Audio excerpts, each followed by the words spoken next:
Typically, scholarship does not see children of incarcerated parents as engaged in the community or participating in social justice issues.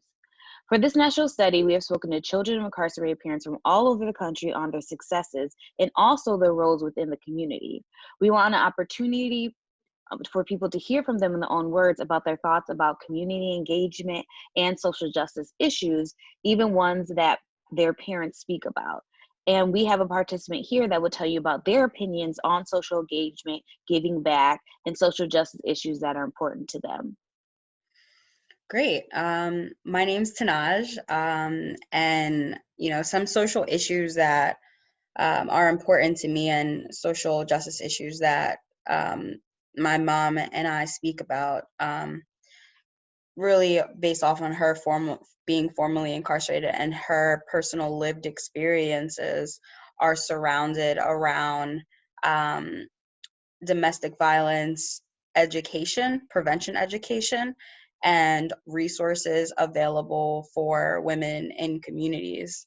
Um, and, I'm very passionate about this, and it's important to me, being as though I've witnessed domestic violence and family violence growing up in my home with my mother.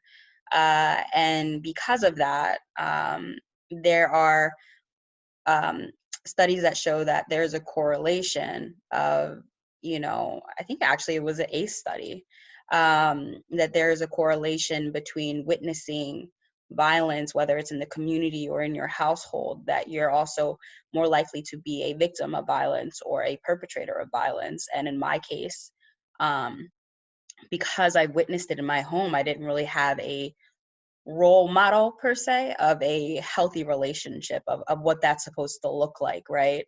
And what are signs of a healthy relationship versus signs of an unhealthy or an abusive relationship.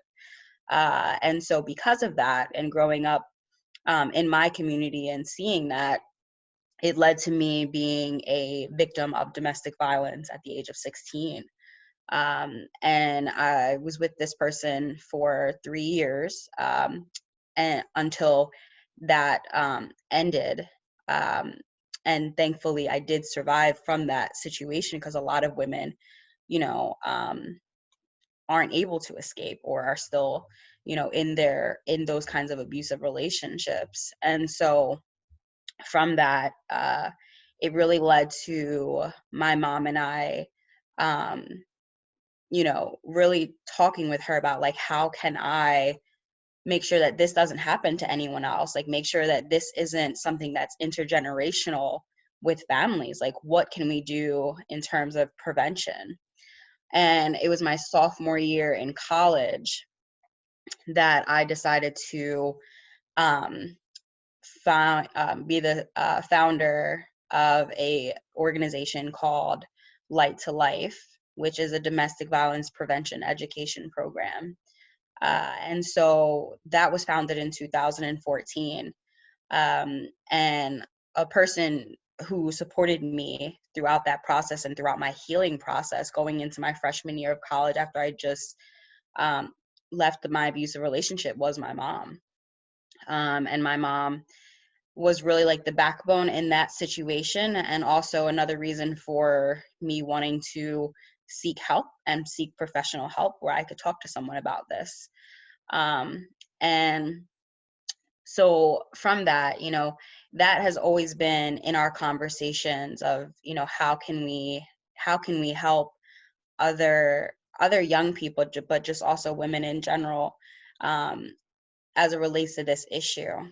And so during my career, and as I've been um, growing, one of the things that I've been personally tackling and raising more awareness around is how domestic violence and women incarceration um, are contingent upon each other.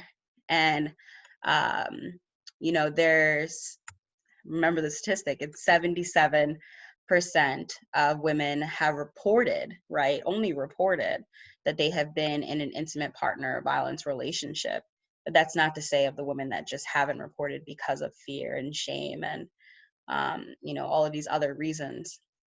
And so that has been one of the social justice issues that has been really important, not just for me, but also for my mom, and who's been supporting me. And also, shares very candidly with me her story and her lived experiences and how it's impacted her, which really gives me great insight and perspective on how I can further support and provide information for women who are currently incarcerated and are dealing with similar circumstances. Well, thank you so much for sharing. And we'll also put some information about the organization and those things. Oh, I would so appreciate that. Yes, so people Thank can you. find out more.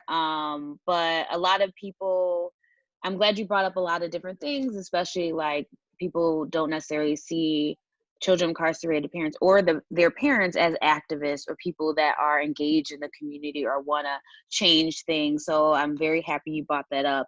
And if you want to see more videos about people doing community engagement, please look at our website at drmuhammadexperience.com. Thank you.